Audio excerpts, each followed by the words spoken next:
No guests, no problem. Take it, Bobby. No sleep till January 2nd because the Oh, boys are working in retail. They're working in radio. They're traveling all across the tri-state area for comedy. And combined, they've probably got about 12 hours of sleep between the two of them in the last week. yes. What's going on, Pat? All good things, though.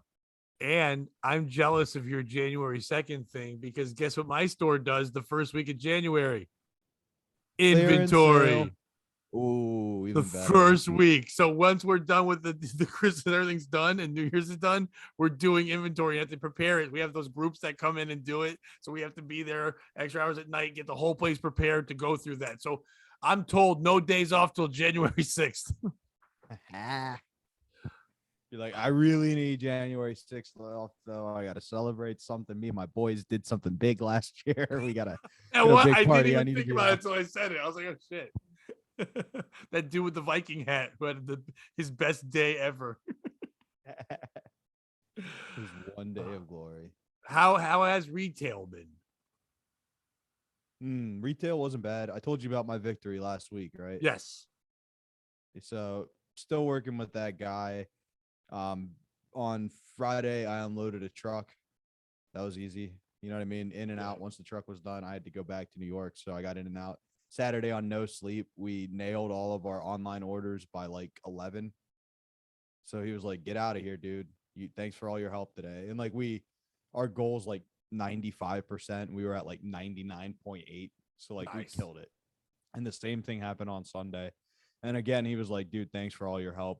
And on Saturday, I went to my manager and was like, I am on 0 sleep. There's a very good chance I call off tomorrow. And she was like, just talk to Josh and text him. And I was like, hey, man, I didn't realize it was you and me again, but I'll try to make it in. And he was like, just do your best. And I got there and put in like a good 4 hours. So they've been really cool with my schedule. I requested off New Year's because I've got a big gig. And we'll see how that went over.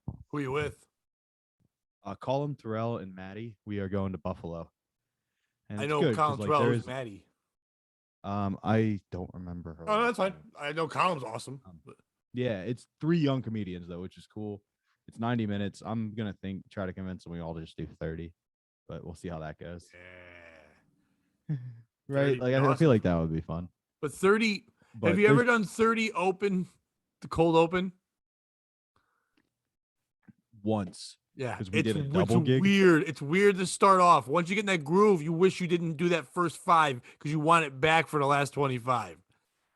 Yeah, exactly. I mean, I cold open a lot for Earl, so right. But you do cold open where the crowd's used to going, oh, this won't be long, so we understand he's warming us, and then we know someone else is coming. When you're trying to build a whole storyline while they're still getting in listen mode. When they're ready for the next thing, 30s.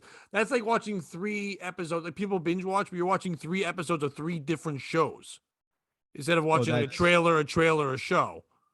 That's nice of you, Pat, to assume that I've got enough material to start my material, do 30 minutes, and then finish with material. I'm obviously gonna open with a solid 20 of crowd work and finish strong with my 10. The craziest one I ever did because 2 people didn't show up. Cold open, nobody even bringing me up. I walk up, hour 10. Someone showed up late. Someone showed up late, did 20 after me. I was like, it was crazy. But I went. I was sitting in the front row. I'd be like, am I high right now? What is going on? And I kept waiting for a light to let me know when they got there. So I kept thinking, okay, it's got to be close soon. No one's giving me a light. So I'm closing on a joke. Nothing. So okay, laughter, but then like nobody coming up. So I close. So you can't really build a set. You're kind of like just going for like every 20 minutes, going for a big hit. That's the worst part of stretching for somebody. Like the one I was talking about, Earl, we were doing 2 shows. There was a car accident, shut down the road. So it's like, just go till the next guy's here. Cause we do one guy goes, you drive, next guy goes, you drive. And so just sitting going, but you always have that closer in your pocket. You're like, all right, I'm just going to keep that there. And you're like, please just give me the light. And never comes. I mean, at this point, we could do whatever. I did 2, what I considered hosting sets. I did a 15-minute set, kind of with a closer. Did another 15-minute set. Realized at 30 minutes, did crowd work for about like 15, and then just went into another set. Yeah, exactly. And I was just like, this And is what fine. I sucks had though fun with it. is if you're like me and you're opening, you're catering your jokes to be good. I'm not gonna tell you 10 minutes of my bad jokes because it's my first 10 minutes of my hack. You know what I mean? I'll pull the good ones. So if you come out swinging and then the audience is like, he was good at the beginning, but by the end he was doing just hacky shit. You're like, oh man, that's The usually the best, stuff I do to get you on my side. my favorite part. This was years ago. It was at a place not even open anymore. It's called the It was called Catch a Rising Star. It was in Rhode Island, though, in a shit little casino. And so the other guy does 20 because that's all the time we had left. Afterwards, walking out, people are saying, "Dude, you should have headlined." And I'm like, I did. I Kind of mean, did. like, you're not Yeah, really I don't know about understanding what this. happened here. I did an hour 10. Guy did 20. Of course, you think I did better. I did an hour 10. Yeah, exactly. The other guy's like, seriously, you're comparing me to him? Because he even goes, I should have just let you done the whole hour 30. I go, well, I mean, you got here. I wasn't gonna make you not do it, but I Yeah, it would wouldn't have I been wouldn't have been mad weird. if they just said do it. Yeah, But that would have been weird for the audience. just one guy. Yeah, One guy that they don't know it'd be doing an different hour if it 30. was like Dane Cook or like a name people just go to see him. I get that, but even then, they usually have like a nice open. Something like not just, I mean, barely music on. They were like, what's going on? I just walked up. I was like, put your phones on vibrate. My name's Beto. Like, boom. Just like that was it. Yeah, Like, no, I dude, didn't even care about rules. I hate when the venue's like, no, I can't even say please put your hands together for you. You're like, come on, just at least give me that. Let people know there's a comedy show starting something. Ooh, you know what? I've got a comedy story from last Thursday that I can do as a POS story right now. Ready? Very simple. I've shared it on Facebook, so you might have seen it. If you follow me, it got a lot of likes. So last Thursday, Frank couldn't do the show. Frank, I haven't talked to him in a couple days. As last I know, he's feeling better. He's I at talked home. to him today. I Okay, talked to him today. and he's doing all He's right. feeling a little better. He just can't sleep lying down, and it's driving him nuts. Right. And that's why we didn't even reach out. I'm just letting him rest. So I know he's got a show next week. I don't even know if he's going to be able to make that one. I'm not going to be there. Just retail, I can't do it. But this Thursday, Dan Brown of Dan Brown fame came with me. And first, Dan was like, hey, when do you get out of work? And this is like last week, same thing where I'm working all day.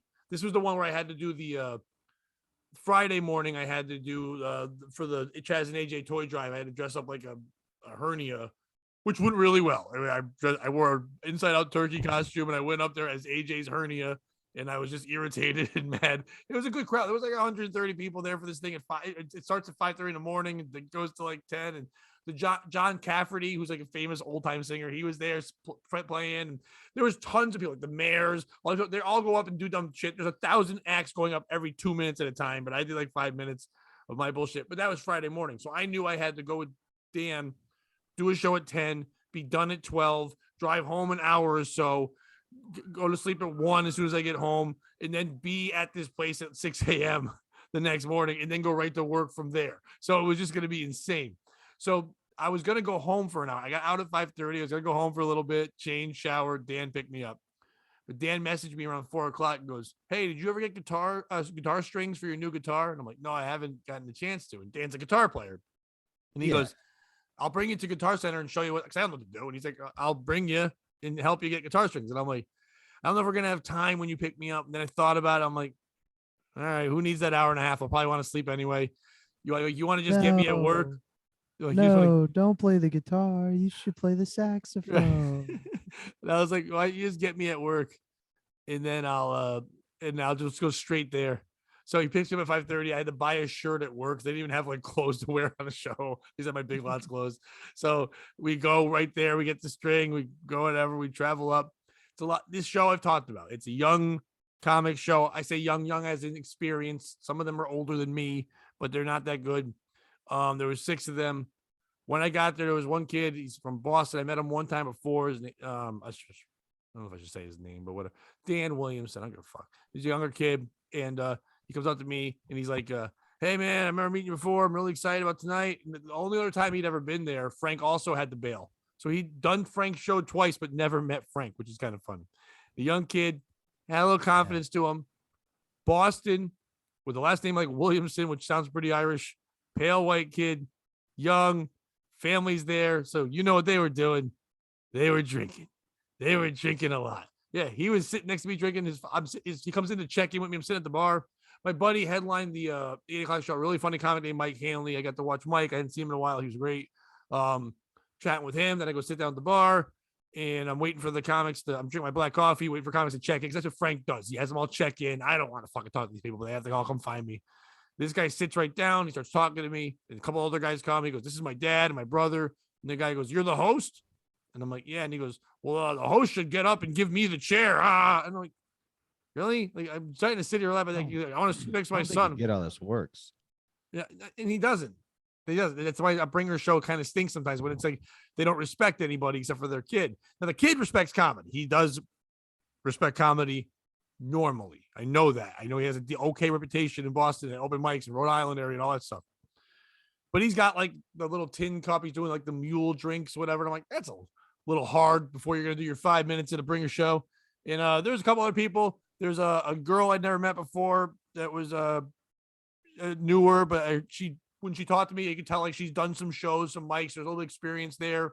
A couple other people that have been on the show before. There's one younger black girl that's very pretty, very nice, but she has her mask on the whole time and a little nervous. But she's performing on the Bringers, but she always has good energy. I don't mean that because she's black. I mean, she just also has good energy. And a couple other comics that have been on the show before. We don't usually let them all in the green room. I usually let 2 in at a time. And I told them that, like, I go up, Dan's going next and he'll be there. Then the other guy, Dan, will be there. When one of them gets off stage, goes away, the other one come in, everyone else stay in the back. We had a great turnout. It was like 150, 160 people for this fucking show. Awesome. And a lot of comics weren't even there. So it was like a quarter of it was bringer. Maybe like, that's pretty sick. And that's good for me. Yeah. Not always good for people that not paying for people. Yeah. Right. Maybe a little more than a quarter, but definitely wasn't. It was more than half and half. You know what I mean?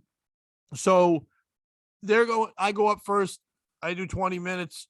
I did some newer stuff, some older stuff, whatever. I said I was working on shit, having fun. Everything's hitting. Live crowd. I'm having a great time. Getting little fun little applause breaks, messing around with the people, having a blast. This crowd is live. And the younger people that are on the show, when I walk in the back, they're like, "Oh, nice, this crowd's live." I'm like, "Yep, you really should have a hard time fucking this up." You know what I mean? So then Dan goes up. Dan gets to do 10 minutes. Dan has a fun set. You've seen his act. Crowds were either on board or you're not on board. They were on board for most. Even the ones they didn't get, they were like, they loved him so much that they were like, "Next one, boom." And like he was just doing his thing. And Dan was having fun, having confidence. He was happy to do 10 minutes. Then I bring up this kid, Dan Williamson. Kind of drunk already. Not fucked up, but drunk enough. Doing some dirty stuff. Doesn't really have the timing. Newer. Not shitting on the act. Just didn't hit. Kind of doing more shock and awe. That kind of thing. Comes off stage. Has more confidence than maybe he should have from what he just did. But that's bringer. That's young comic life. I get it. The girl goes up next. I come back off in the back room because I'm just checking with the sound people to see what's going on, making sure the next person's coming in. And the first kid, Dan, keeps coming back into the green room. Like, "Hey, man, I know you're excited, whatever. Please go back now and go sit in the back, get out of the room." I see him going off to the bar, getting some more shots, doing whatever. A couple more comics. There's like 6 another comic goes up. At one point, I come back in there. He's in there again. I'm like, "Dude, you just need to get out of there." Another girl already went up, was out there, and she's like, "Yeah, I'm going to leave in a minute." I'm like, "I don't want too many people back here." The one younger black lady's getting ready to go up on stage. She looks real nice. She's got like, okay, you know how little Orphan Annie would wear that red dress with the white collar? Yes. That one Orphan Annie dress. This girl had like that, but it was like yellow. And she had this dog with her. No dog. But she had the dress. She was an orphan, and watch yourself. I'm not doing it. I did it on stage. Yourself. It didn't work. It's retired. It's over.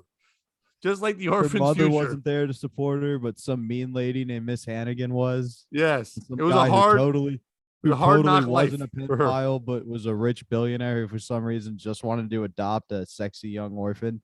Yeah. Who had a sweet haircut, by the way. That man had a sweet haircut. Before bald was cool, he did it. And then there was an Indian guy involved. Remember that guy? There was that Indian guy involved. Yeah, that driver. Was the original one. Yeah. That he helps her get away and tap dance or something. Yeah, you're thinking Shirley Temple, dude. Yeah. This is how old I am. When that movie came out, when I was younger. Not Shirley Temple one, the Little Orphan Annie one. It wasn't Shirley Temple in that one. The Indian guy, because it was like one that came out in the 80s. The Indian guy was in 7-Up commercials. And he would just go, "He's feeling so good coming down. Oh, oh, oh." It was like the most racist. He had like the fucking genie hat on. He was like sitting cross like he was going to play a snake in a flute thing. It was super racist. But he was like, "Oh, 7-Up feels so good. It was like, what the fuck? It was like Count Meets Indians. They say nothing pairs better with a hamburger and French fries than a Coke. Oh, we're not allowed to eat the hamburger, so drink Sprite. Drink Sprite. It goes good with 7-Up, cow. I was trying to do him. My bad. 7-Up. You did fine. I enjoyed it. You did better than anyone on the show that day. So anyway, so this girl, she's got the yellow version of that dress. She looks real nice. She's got this sweet, tight afro. She's a very pretty lady. She's got like a mask on. She's getting ready to go on stage, but some people are more comfortable like that. I leave the room for a minute. I come back in, getting ready because we got 2 minutes left before she's gonna go up. As I walk in, first guy, the guy Dan, not Dan Brown, the other one, is on his hands and knees with Clorox wipes, drunkenly cleaning off the floor. I look on the little fridge. There is booze or something all over the papers I had with the names of the people on it. The other girl that performed before, she's kind of standing there, kind of helping him clean, but doesn't seem like she really wants to help clean. And I'm like, guys, get out of here. You can't be in the green room. I get it. You spilled something, whatever. Go. And the girl looks at me and goes, "Can I just stay for a minute?" And the guy's like, now he's talking like drunk. I'm like, okay. And he goes, "I'm just trying to take care of the thing." I'm like, they got people for that. Okay. We'll have them clean it. Yeah, dude, get out of the room. As he walks out, the girl looks at me, not the one there to perform. She just jets to the bathroom in the green room for a minute. And I'm like, "You're going to go up in a minute?" She goes, "Okay, I'll just need a minute." She goes back. The other girl goes, "That dude just threw up all over us." And I'm like, "What?" And she goes, "Me and the other girl." He literally turned around. I'm trying to clean up. She's about to go on stage, her nice little dress, everything. The dude just turned and yacked fucking all over them. So, and I'm like, "Oh shit." Shit. And this other dude who's like a newer comic, but he's like older, but he's started. And I love this dude. His name's Bill Newkirk. He's like, if no one discovered Bernie Mac. I'm not kidding. It's just this raw energy, older black dude, just doesn't give a fuck. He's just sitting there. He goes, "Yo, little white boy just puked on them bitches. Like he just got them." And he goes, "That's going to be rough." So she comes out, the girl Natasha, and she comes out, and I go, "Are you okay?" She goes, "Yeah." I go, "Do you want me to do like a minute or two? Do you want me to move you in this farther back? Whatever you need." Dude. Because she just goes, you come off as gruff, but you're a nice guy. Like when it comes to comedy, I get it. You know what I mean? I fucking get it. You're gonna do what it takes to put people in a position to win. Yeah. I'm gruff to non-comedians. If you're a comedian and I respect you, I will have your back forever. I think you know that. But like, so this person, especially them, I joke around about it. This is nerve-wracking. To them, I have to always remember, even though this is an open mic to me, it's a big fucking deal to them. You know what I mean? I got to remember that. So I can tell you where every bathroom is in Foxwoods. They're not Foxwoods comics around that stupid fucking circle from doing the last comic standing competition and being there and being so nervous and taking 37 fucking nervous pisses to the point where Ryan literally was like, "You okay, dude?" Yeah. And I'm the one who can eat a meatball sub while walking out to the stage. I get it. It's different levels where you were then, where you are now. You as much. You just be walking around to smoke weed. There'd be a difference now. Yeah. This girl you nailed it. Yeah. So with like a minute and a half left, I'm like, all right, I'll do some time. And there's like when you went there, they had like a curtain when you'd walk onto the stage, right? A little side part there. Yeah. They've removed the curtain and they've put like a sliding barn door. So the noise isn't loud anymore, but you have to slide this door. So it's great for that, but you can't hear as much anymore if you're in the green room. So you got to sit close. So I said to her, "I won't even close the barn door. You literally stick your head, look at me, knowing that the crowd won't see her, and let me know when you're ready and I'll bring you up." 30 seconds go by before I'm about to go bring her up, or about to do it. She taps me on the shoulder and goes, "I'm good. Just bring me up." I go, "Seriously?" She goes, "Yeah." Oh, yeah. She kind of dusts off. Okay. So I'm like, I respect this. So I bring her up. I go right into the showroom. I want to watch this. Yeah, exactly. I'm not kidding. It took her 10 seconds to shake that off. Fucking crushed. fucking Good. crushed. The energy Fucking was good. all there. Yeah. She went. I went in the back. I go, you are a fucking thug. You have street credit like nobody's business. You need white boys to puke on you all the time. And she was just kind of smiling. She goes, I just took it out of my head. And I go, no, you don't get it. That's next level shit what you did right there. And she's walking out. She's happy. And she is going, I opened the door. And I went and told Dan, the manager, and Andy, the other manager. And I'm like, Andy's the big security looking dude and everything. I let them know, keep this dude away from everybody. You know what I mean? Yeah, Let him know, he's chill. drunk. I get him out of the room at this point. Because now I'm thinking, okay, and I'm not mad at him. Okay. Is it unprofessional? Yeah. Am I psyched about how he acted? No. Do I get it? Kind of. Yeah, And we've all been also, the young comedian. Yeah. young comedian doing a bringer show. His family's there. They're thinking, wow, this is a big spot for him. Their influences. I get where it's all going. Ego gets weird. I understand it all. But I also understand something else. If he does just a bad set, no one will ever know he existed. No matter how good he does, no one in that club will ever know who the fuck he is.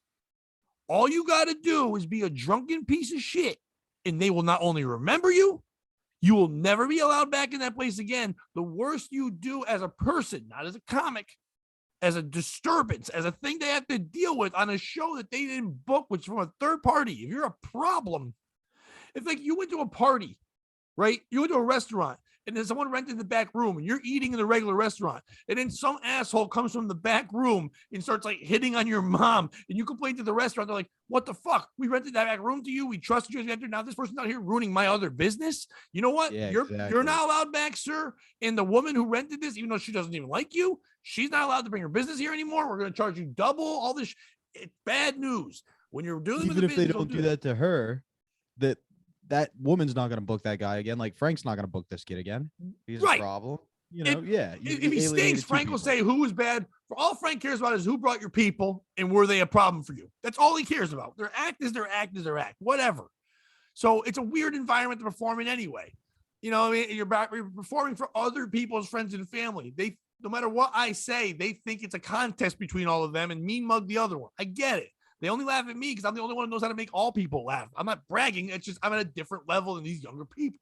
So, but when this kid's acting like this, it's going to be a problem. So I told Dan and Andy, hey, man, just tell him to chill and leave him away from the green room and there, and, you know, whatever. They get it. They know, too. They're not out to get people. They're supportive people of comedy. But now he's coming towards the green room. And I can see him again. So I tell the younger girl, I'm like, he's trying to come after you again, I think. Because I would think he's like drunk, like, hey, ladies, like that kind of shit. Or want to apologize to the other girl or something. Well, guess what? He didn't care about them. He had Pat Oates on his mind, baby. He comes towards me and he goes, Pat. And I'm like, hey, man, just walk away. Just walk away. You're good. I got to continue doing this show. Walk away. And he just goes, love you, man. Love you. I go, feelings mutual. Fucking Dan's laughing. I go, same feelings for you, my friend, but please, dude, go. And I go, it's gonna end poorly for you. Yeah, go away. And his friend comes over.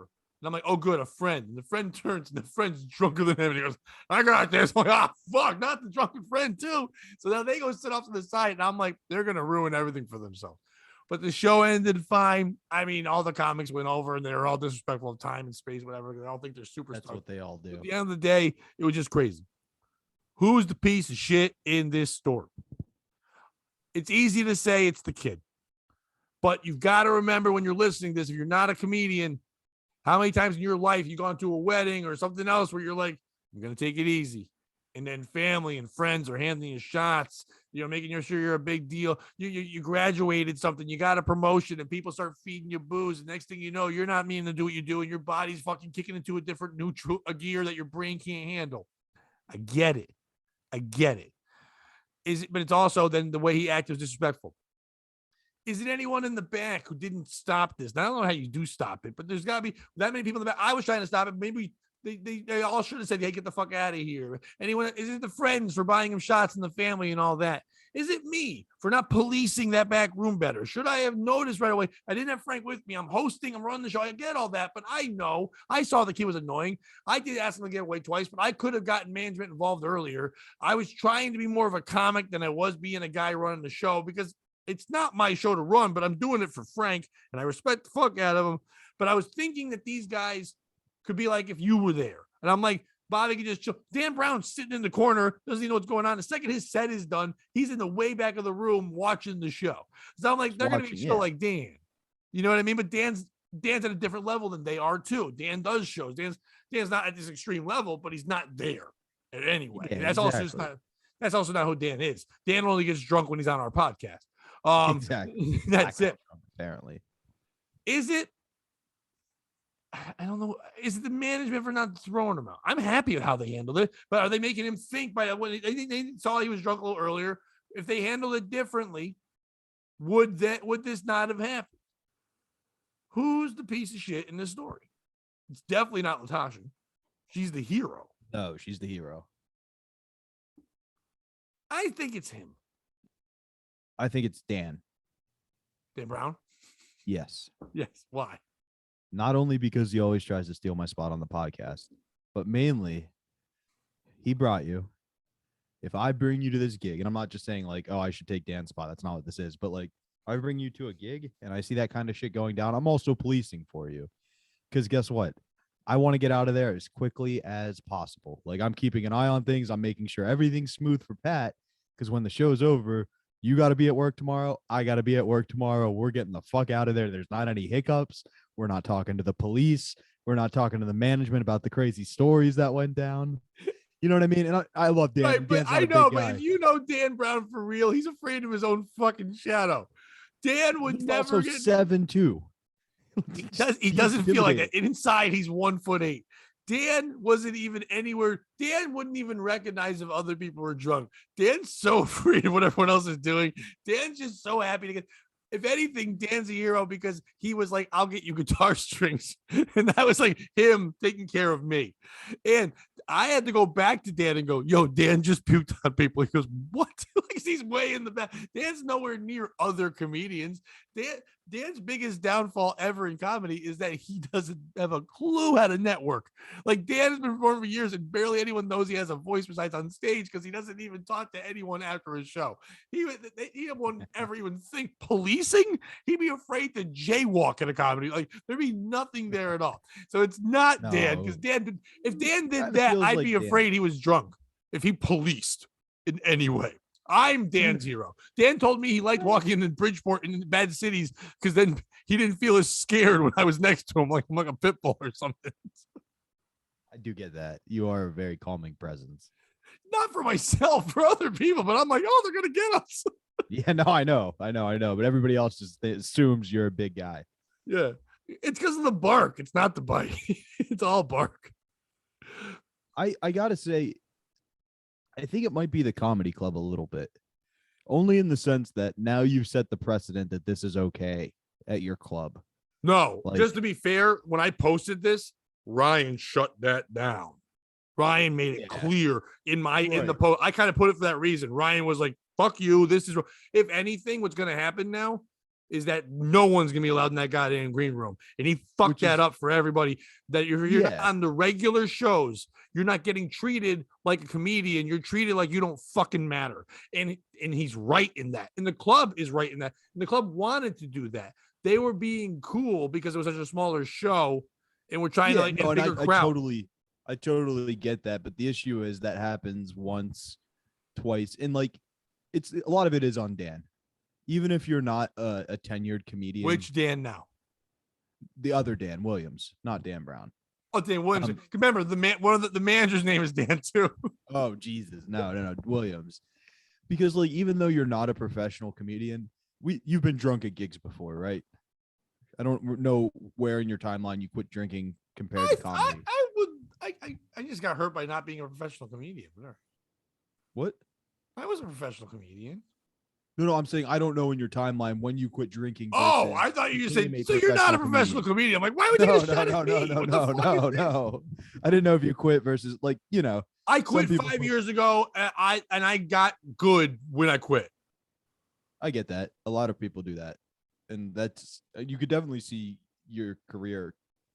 I did nothing but crowd work and I thought I couldn't write a joke. I got sober and went, I can write a joke. That's stupid. And that's when my act got better. I get big laughs, but it was real hit or miss. I was Well, and now I you're was trying I to was blend I it was a both, 'cause booking nightmare.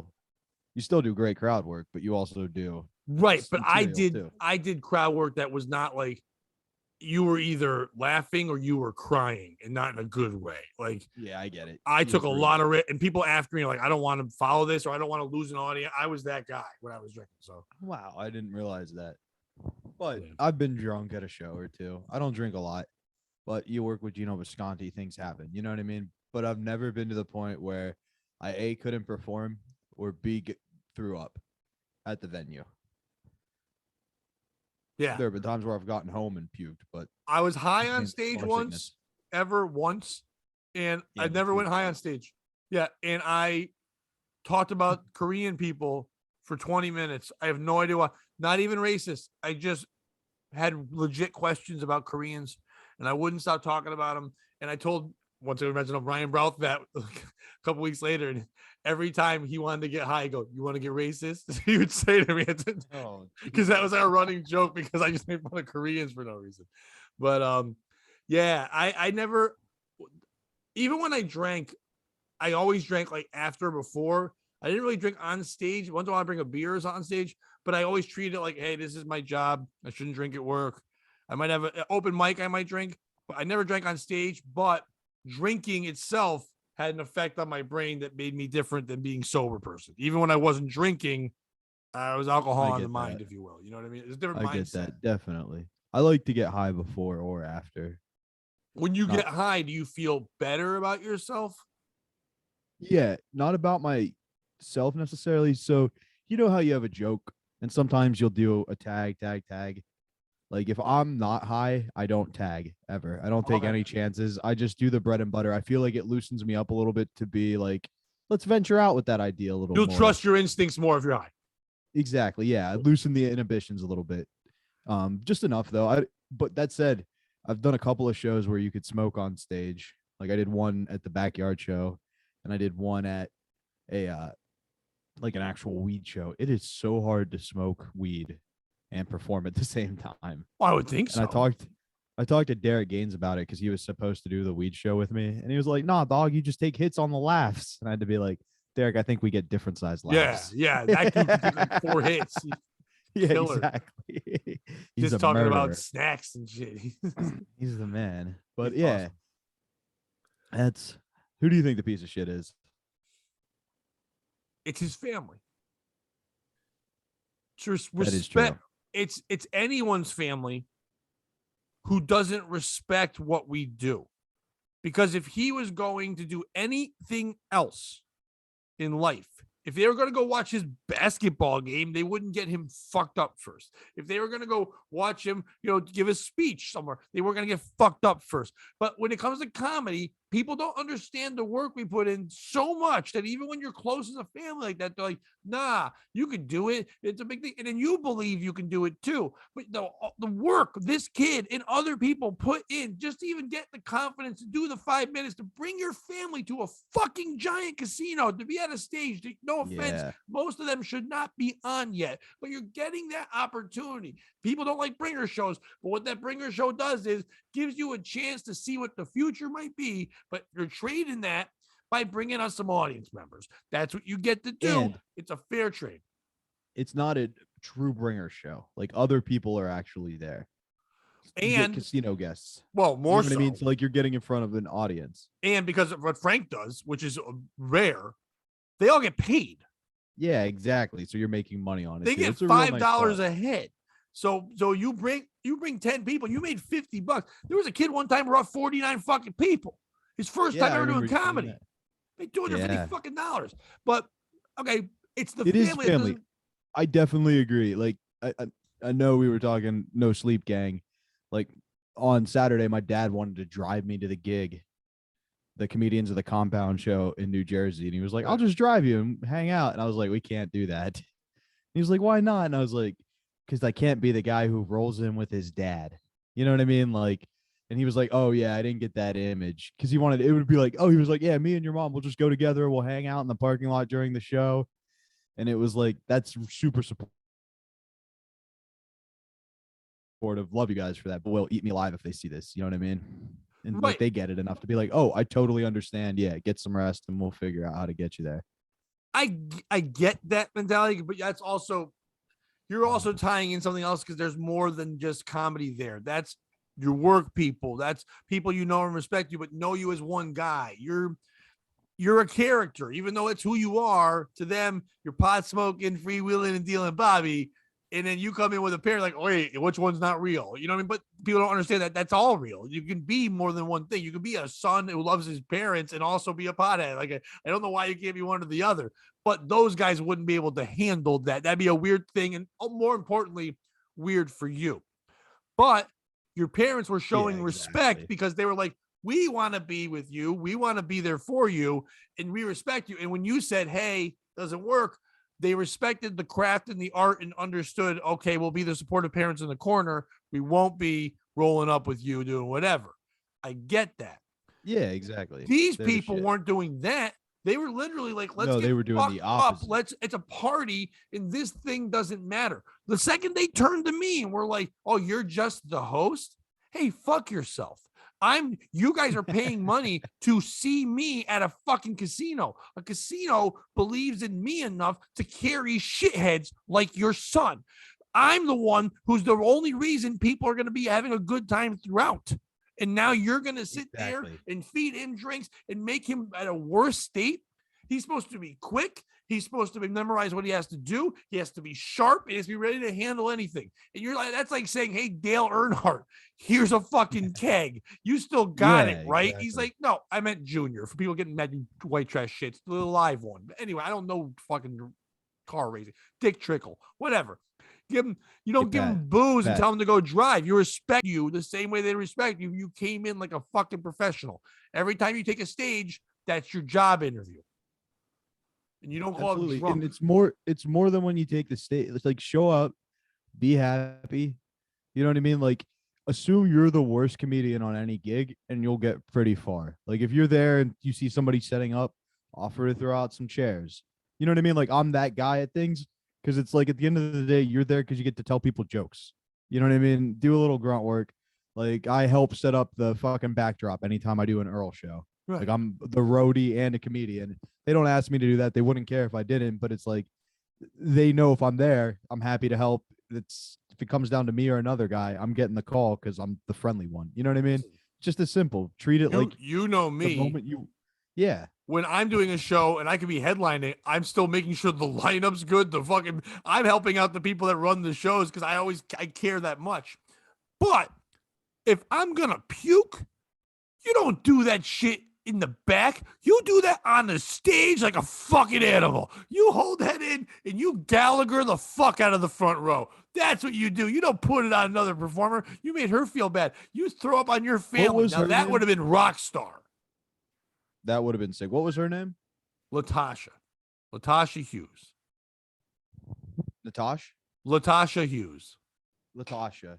The only thing I regret about Latasha is that she didn't come out and go, man, you know, black people be puking in bathrooms and white people be puking in green rooms, right? Look at this. I missed the first 30 seconds. She might have addressed something. What did she do that? But the guy, the headliner looked at me and I'm like, I say headliner, but I always say headliner by default, the last guy. And he's like, are you going to say something about it? I go, I might, but you want it? And he goes, because he was doing 10 minutes because he brought more people. And I'm like, he goes, yeah, can I have it? Dude, I was like, I like the idea of a giant black guy getting ready to go off on white people. You guys did one thing. I probably would have done better with it. But at the same time, I'm happy you only did one line. I'm happy I did nothing. Addressing it makes it worse. We're going to ignore it and not bring attention to it because it should be on the people that were performing and doing well. Yeah, I do think putting out the one thing so the audience does know that it happened and that she just crushed after that happened is important just for her sake. Because like you said, you know what I mean? Like she killed. She's a hero. Right. Everybody in that room should get to know she's a hero. And I guess it's up to her to tell that story. Right. But and then you know what? 5 years from now, when she's doing well in comedy and she gets to tell a podcast about like back in the day when she started, she has that story then. That's her story to tell. And 5 years from now, when Dan Williams is doing well and he's, gotten that shit out of his way and he gets to tell a story about, man, when I started, I was fucking a dummy. I did this. We all have that story. You know what And I then mean? 7 years from now, when Daniel gets hired by SNL and Latasha writes the piece about what happened in the comic screen room and says your name, we might get an episode with over 200 views. There you go. But it really is one of those things where it's like, I'm happy she didn't say it on stage. I'm happy no one brought up, because that audience got this. If anything was said first, she might not have gotten the reaction she got for real. It would have been a phonier, patronizing reaction. And she Yeah, was no. able to come over stuff. The hardest thing in comedy is like dealing with the problems you can't control.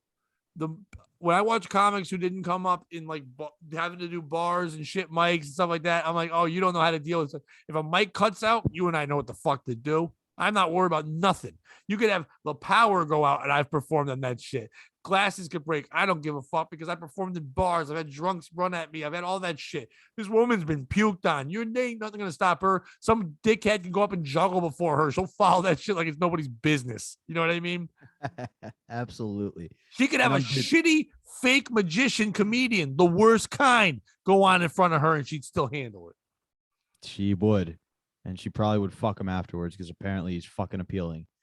But speaking of shitty bar gigs, better than that. I'm glad you said that, because as I was getting ready to leave Compound Media Thursday, Gino Bisconti was like, "Hey, are you in town tomorrow? Because I know you're working with us Saturday." And I was like, "I am." And he was like, "Okay, so you're willing to drive back? I got a show in Brooklyn." And I was like, "I'm in." And he was like, "It's an Otto and George benefit." And at that point, I was pretty like, if you're a fan of any of the O&A comedians, they were a fan of Otto and George. Like, they were a legacy. He never made it big, but it was a really cool I opened opportunity for him several times. Them. No, but you know what I'm saying then, right? Like, it is truly a rite of passage. And we did a bar in Brooklyn, and I'm not talking like a hipster Brooklyn. I'm talking real Italian Brooklyn. Okay. And this bar could probably comfortably fit about 30 people. And there were over 150 packed into this room. The stage was like for Gino? 3 feet. Yeah, for Gino. I mean, the money all goes to Otto and George. It was a gig he did every year. Yeah, I know. Now, I was making a joke with Gino drawing. Well, no, I mean, steamroller of comedy, Rich Carucci is running it. And I know what he is steamrolling. It is cocaine. Carucci was good to me when I started. He's a good dude, but yeah. Rich is the fucking man. Oh my God. But oh my God. Like, yeah. He gave a whole new meaning to let it snow, let it snow, let it snow. There was a woman. I was outside. Gino was talking to her friend, like just in a nice conversation. You like cats? She was talking to me, and No, even worse than that, Pat. Her husband died a week ago. He was a Hell's Angel. She's gonna fuck her ex-boyfriend now because he annoys her, and that's a good thing. Her dead husband didn't annoy her. And it was like, I feel like if he died a week ago, you might have had these feelings more than a week ago. Like, yeah. Also, please stop talking to me if your ex Hell's Angel husband is dead. Like, I don't want any of his friends to see. No. It was 30 minutes. She talked to me, Pat. I know her whole life story. I know about her daughter who's too autistic to leave the house that she takes care of and buys things, but has an online boyfriend that the mom's kind of creeped out about. And I was like, you probably should be. That dude's a creep. She could do a 30-minute cold open, no problem. Yeah, dude. I'm stomping on Gino's foot. Like, dude. He looks over, sees what's going on, and just gives me the, what am I supposed to do, shrug. And you want to say the N-word? I get it. So I go, I'm going to go to the bathroom, and just got up, walked behind Gino and started talking to him. And she just walked away and didn't realize I didn't go to the bathroom. It was terrible. But the point being, the show ended up being like 3 hours because, Carucci's now doing spots in between and everybody's running the light a little bit and everybody's having a great time. But I went up and people were kind of talking a little bit. But it's like you said, you've done enough of these hell gigs to know it's kind of like a bringer show. You're not anybody's fan. You know what I mean? It's a lot of families here. So you just got to make fun of one person in each family. You get them on your side. And I ended up having a hell of a set. It was a lot of fun. Like one of my better sets in a while. Funny you said the magician thing. Gino said that the Jamaica joke punchline was the best I've ever told it because it was like the room was on my side. They felt my pain. It was awesome. That's what that joke needs. They got to take that ride. If they take that ride, it's going to have a huge payoff. A difference between a laugh and a resonating feeling. You know what I mean? Yeah, and it was definitely that. But it was just a really cool opportunity to be a part of that. So that was cool. Did anyone do Otto and George material? No. It was a lot of people in vain of Otto and George, like, dirtier stuff, or would go up and like Gino talked about Otto and George. He was like, you would go to an Otto and George show with your best friend and your girlfriends. In the first 10 minutes, everybody would be dying laughing. In the last 10 minutes, you and your buddy would be dying laughing, and your girlfriends would be like, he just called me a cunt for the 17th time. That puppet's mean. You know what I mean? And that would get everybody. It was a hell of a time. The first time I ever heard of them, I was in college, and a couple buddies of mine went to a bar in Hamden, Connecticut called Side Street Bar and Grill. Tiny little bar. They would do comedy. Very small little place. For some reason, Otto and George were showing up there, and they came back, and all they would do is yell "snaggle pussy," and that's all they wouldn't stop saying "snaggle pussy" to like any girl we saw. Like 4 guys I lived with playing rugby wouldn't stop, and I was like, I don't know what this is from. I hate whatever Otto and George is. But then I heard on years later Howard Stern started getting to know them, and then flash forward, I got to open for them a bunch of times, and I've heard tremendous stories about them. I did a show on Martin Luther King Day with me, Otto and George, and John Valby, which was people were saying was the most racist show anybody's ever seen on Martin Luther King Day. I was the clean, nice guy. It was insane. Yeah, that's rough. Yeah, insanity. But Otto was a fucking unique, cool dude. You know what I mean? I liked him a lot. Yeah, man. It was a dream come true, The best story about him, there was a comic named Johnny Rizzo. He's still doing comedy, older guy. He's a Connecticut like legend. He had a chance at huge stardom. He was going to be on one of the HBO early shows like that. The 2 big Connecticut comics back at that day were Johnny Rizzo and a young guy by the name of Richard Belzer. And the 2 of them were on the rise. And Johnny Rizzo was offered an opportunity to be on one of the HBO's, like, the next big thing, whatever it was called. Like, it was like those young, I forget, they had a name to it. It was like the next big stars, whatever, like that. Like Rising Stars equivalent. Right, yeah, like showcase thing like that. And Johnny wasn't sure about it. His manager was like, I want to do it. The manager was like, wow, you should hold out for more of this, that, whatever. And they said, well, you'll get back to him the next day. And they didn't get back. And Belzer got back to him. And Belzer took the spot. And it's not like one would have done whatever, but Johnny's a guy who's a fucking killer beast on stage. And that kind of like his life went down a little bit. Anyway, Johnny was doing a gig one time. He was a crazy animal of a guy too. He was like kind of like Gino, where like the crowds will lose their minds and have a great time, but also some of them are like, what the fuck is going on? What the actual hell is going on? Right. He told me this story himself. He was traveling with Otto, and if people aren't getting it, it was ventriloquist act. Maybe we didn't say that, but it was the most insane. Oh, yeah. Otto didn't care. His mouth moved completely as much as mine is right now. Dog, I saw people get up and punch the puppet. They were so offended they forgot it wasn't a fucking person. The things were so offensive. A black person would walk by and the puppet would look and go, guilty. That's what he would do. Every time a black person walked by, he would yell guilty at them. The puppet would do that. It was insane. He would look at Italian people and he would say to them, the woman, he'd go, your pussy probably looks like a gorilla's back with a hatchet wound in it. Like, it was insane. And then Otto would go, stop it. And you would really go, oh, Otto's a good guy. He's shutting short. It's like, it's a guy. Like, it was insane. But Otto was like that nuts. If you said, hey, you were great, he's like, we are great. Like, they were a team. They were a comedy team. It wasn't him. We performed. You had to say that shit. He was a little off. When you have a puppet for life, you're off. So they were traveling. George would sit in a baby seat in the back seat of the car. He wouldn't. Yep. So he would sit there. They were driving.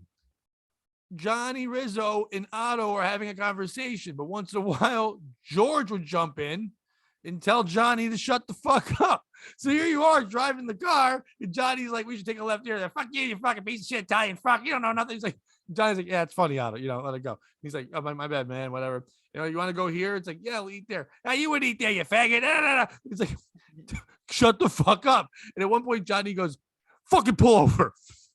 He pulls over, he pulls the keys out, he grabs the fucking puppet, he goes to the back, he opens the trunk, he throws it in the trunk, closes the fucking door, he gets back in the car, they drive in silence for 5 minutes, and all of a sudden you hear, let me out of the fucking trunk, you piece of fucking shit.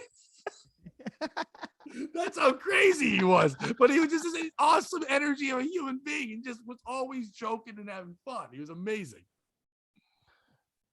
I loved the guy. He was fucking great. But yeah, he would go on say he would apologize after his show. I had him at Joker's twice. No one showed up at 12 Bikers one time. And he just goes, sorry, no one likes me. I'm like, no, you're great. He's like, I'm not a draw. No one likes it. It's rare. And I go, he really had no confidence in himself, but I thought he was a brilliant, beautiful person. It does really have like a Van Gogh thing where kind of like in the day, nobody gave him the respect, but now everybody is like, oh, he was the fucking, they were the men. Yeah. Because it wasn't fuck Dunham. It wasn't Dunham. It was a guy who did my favorite joke I ever heard him tell. He's going, I was on a plane the other day. We were on the plane the other day, and then George jumps in and goes, yeah, I was sitting next to the Pope. I was like, oh, you were sitting next to the Pope, which is funny that they wouldn't be on the same plane. Like in this conversation, like it's a puppet and a guy, but they're having this conversation. And George goes, I was on a plane. I was sitting next to the Pope, and the Pope was doing no, I fucked the joke up. My bad. Oh, no, it was. I was sitting next to the Pope, and the Pope was doing a crossword puzzle. And he's doing it, and he's going, hey, George, I need help here.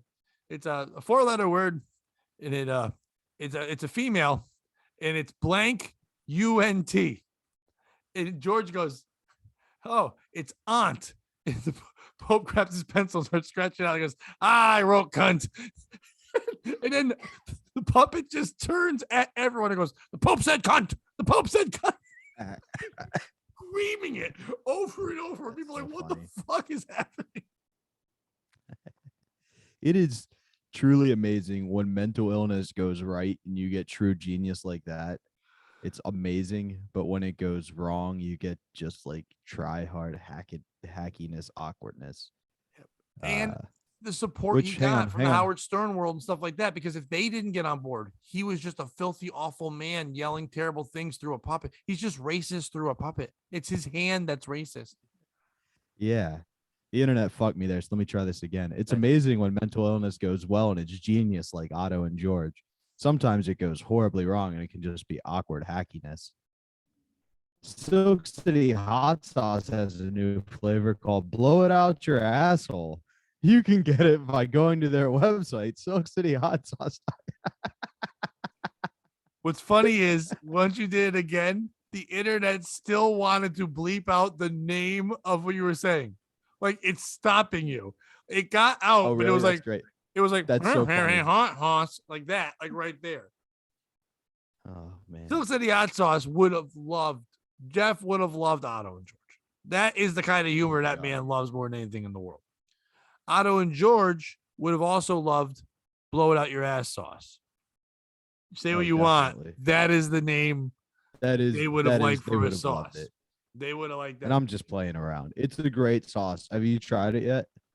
I know you don't like spicy things. No, but I did try it.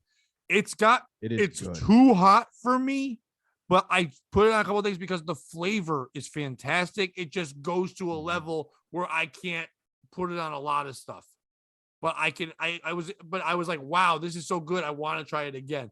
To me, like I said, it was a more hot Badass Jew. It has that same, not the same flavor. To me, Badass Jew is still the best flavor. But this one has great flavor. You can taste the peppers, you can taste the freshness to it, but it also has that heat. It's like, I'm too much of a bitch. If you're a man or a woman or a woman with a dick, whatever it is, you can enjoy this. This is one of the ones that, like, if you wanted to, reduce down into like a marinade, the flavor is good enough that it's not necessarily about the kick even. But the kick is pretty great if you're into the hot stuff too. Lots of good flavors. The two new ones no I got. No pedophiles allowed. You're right. I'm sorry. Oh, I just wanted to say lots of great flavors. No pedophiles allowed. No. You can use the promo code POS to save 15%. Order now. You might not get it in time, but for the holidays. But think about it this way: you could surprise that friend who's going to think you forgot about him a few days after the holidays, right before New Year's Eve with some hot sauce for all those New Year's Eve hors d'oeuvres. Well, here's what you do. You order them now, and you order like a couple bottles for a friend, and you send them a nice letter. No one does that anymore. A letter. You send it to them and say, thinking about you on the way is something that's going to make the new year fucking fantastic. You're going to be looking in that mailbox. You're about to get something that's going to kick off 2022 like nobody's fucking business. P.S. Put down the boy. You're not allowed to have a boy with you when you get this. So get that out of your system in 2021. It's time to fuck adults and have some really good hot sauce. Put away the Franks and put away the children and get out the Silk City hot sauce and get ready for some adult pussy. That's what you say. And you write Merry Christmas, Happy Kwanzaa, and the Jewish thing. You say, hey, babe, a comedic magician is basically a grown man child, so you're fucking a boy. That might make you a pedophile. So stop and enjoy this Silk City hot sauce. And I miss you. And I haven't laughed since you left. Please come back. Yeah. LOL. And by the way, how many times can you be shocked that he has that many handkerchiefs in his pocket? How many times can that be amazing? It's not amazing. There's no rabbit in his hat. That's his dick. That's a popcorn trick. Stop it. Grow up. Bobby's better than magic. Bobby's real. Magic is tricks.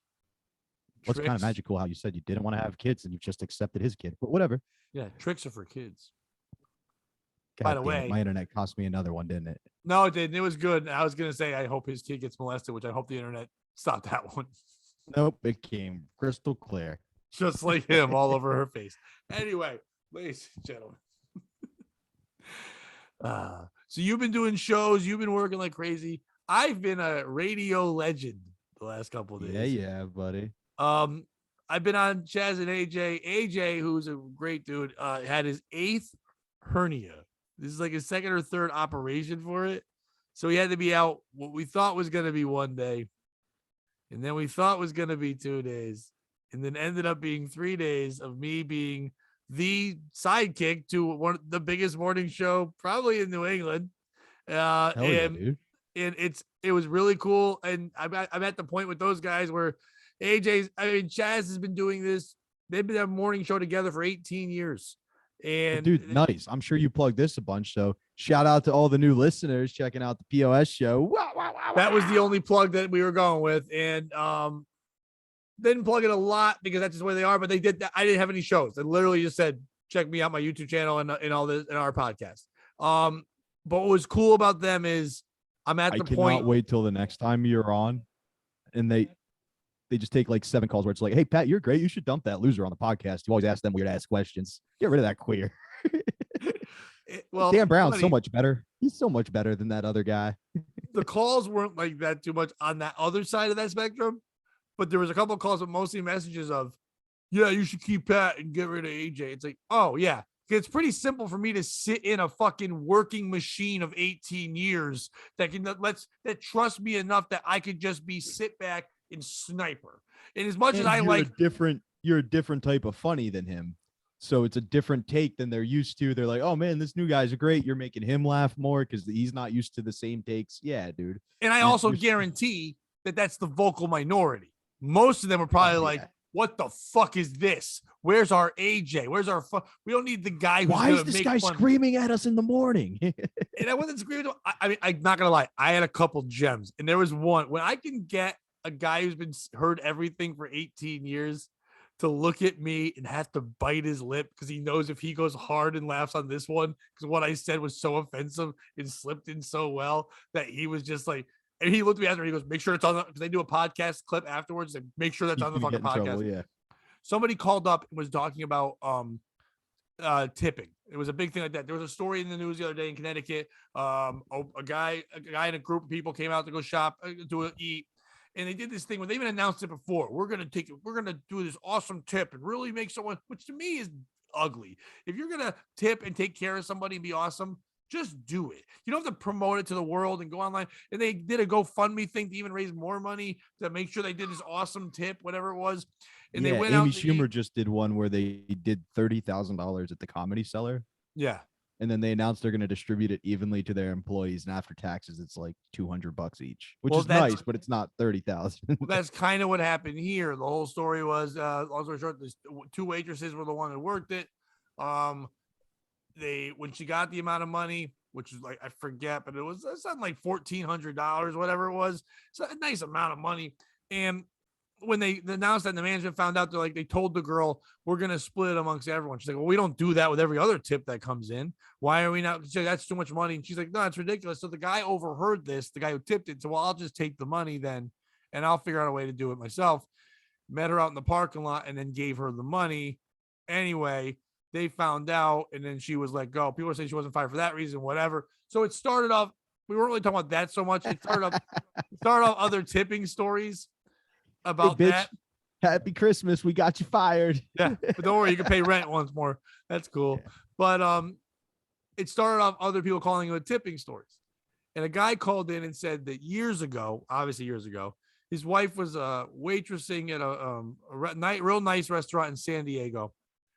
And Michael Jackson came in. A lot of celebrities would come into this place. And Michael Jackson came in with a huge party, and he only tipped. It was a pizza shop in Washington, D.C. Tipped. Well, my joke is about to be close. Oh, fuck, my bad. No, it's okay. It's okay.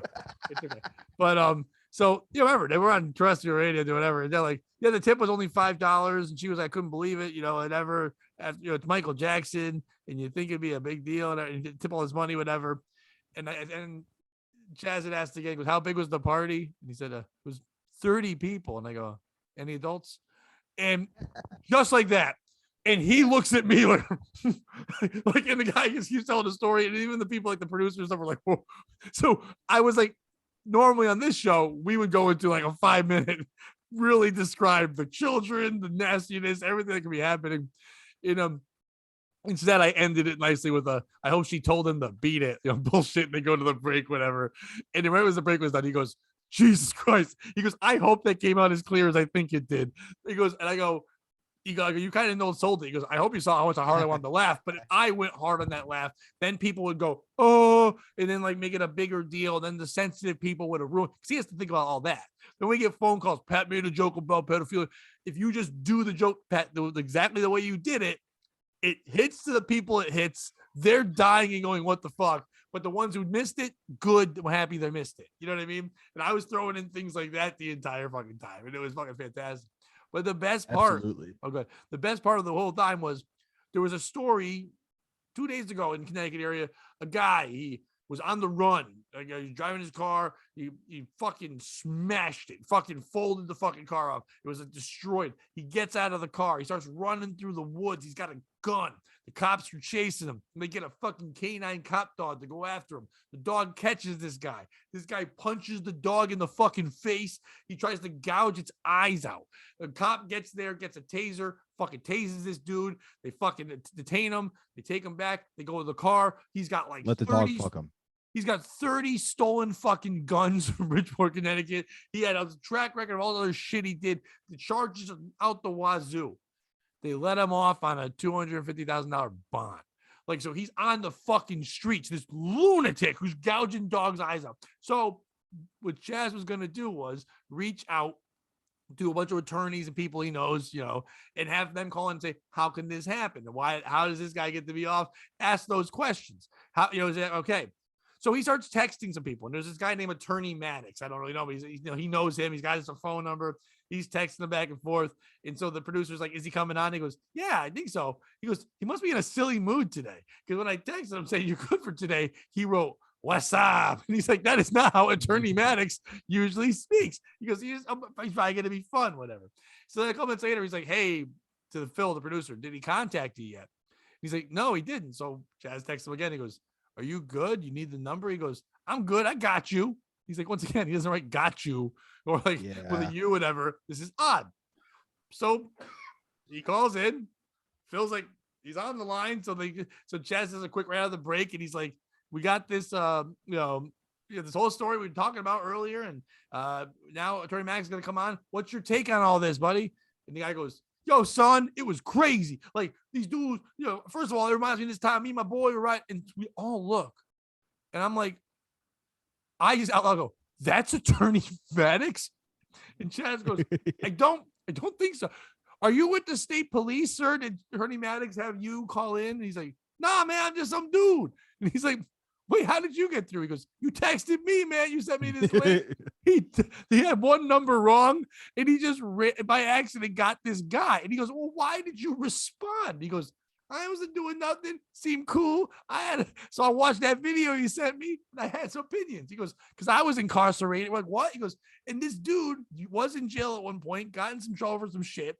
He's changed his life around. So not only was he like better than the attorney, he had insight on both sides, the criminal side, being chased by the cops, all that. His name was Michael. He's just some dude. And we talked to him for 20 minutes, never spoke to Attorney Maddox. And it was like the craziest fucking, like, there's video of it. I'm wheezing laughing. I can't breathe.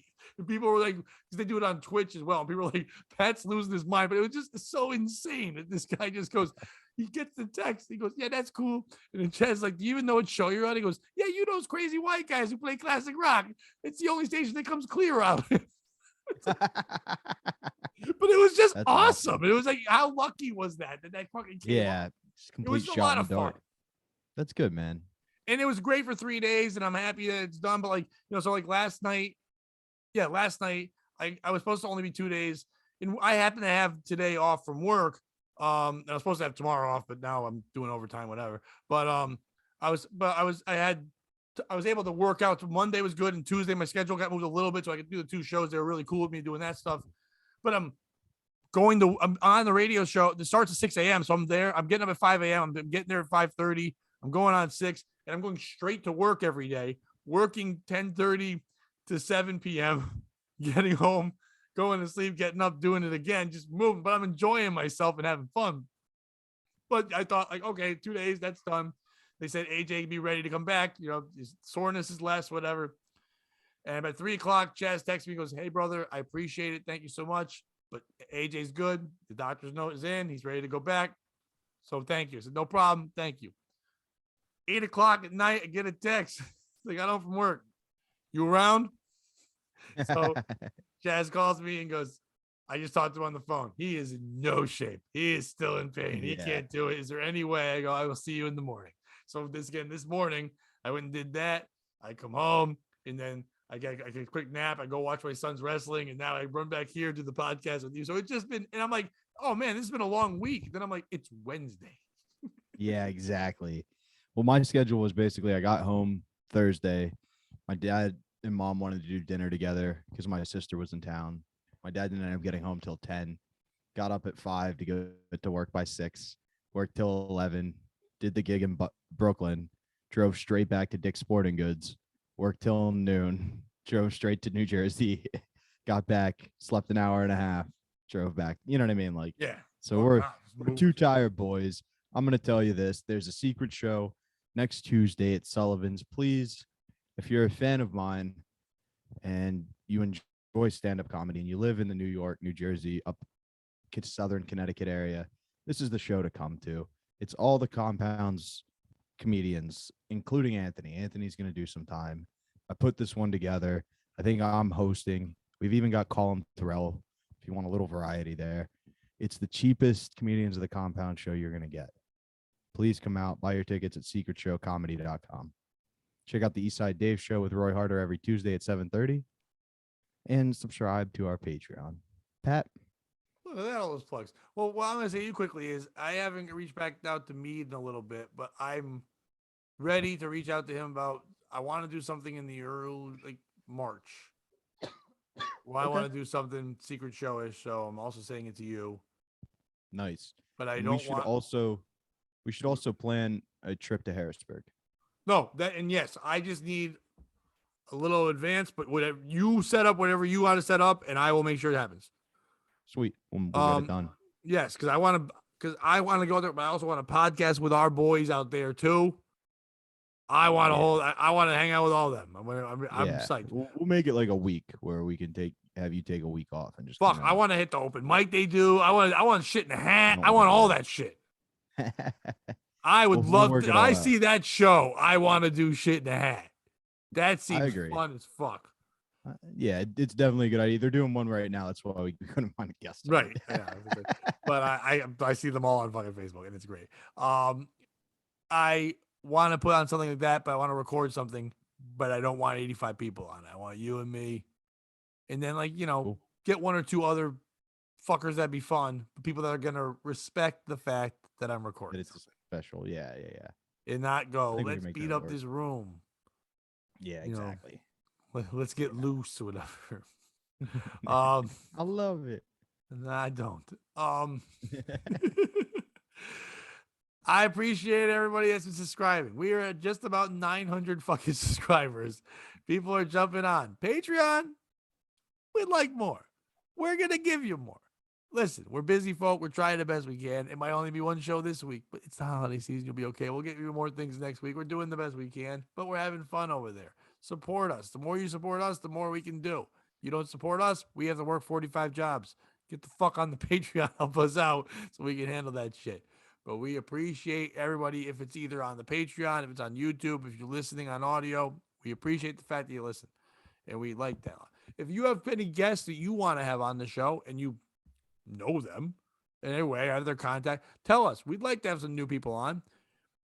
Unless they're shitheads, then we won't have them on. But yeah, I don't know. I get comfortable in my own skin. If I can't get all of the 6 people I like or the 12 people you like, I don't want them on. I'm that kind of guy. I'm my own body. But 2022, I'd like to reach out and do a little bit more. But also, I'm not gonna lie, I like it when you and I just get to chat. I agree. It's I a lot enjoy of fun. it. It's a lot more It's fun. a good one. It's been a while since we've done one of these, just you and I. It was fun. And we crammed in a POS. Sorry for those people that need that shit. But more importantly, it's fun just the bullshit. Absolutely. You fuckers like living through us. Enjoy it. And I hope you guys enjoyed the last episode of the POS show. Ever. Possibly. It is the holiday season. Who knows? If you can't join them, beat them with a stick. Now I got to hit works. that button thing. Then don't be a piece of shit. Or do. We can't tell you what to do anymore.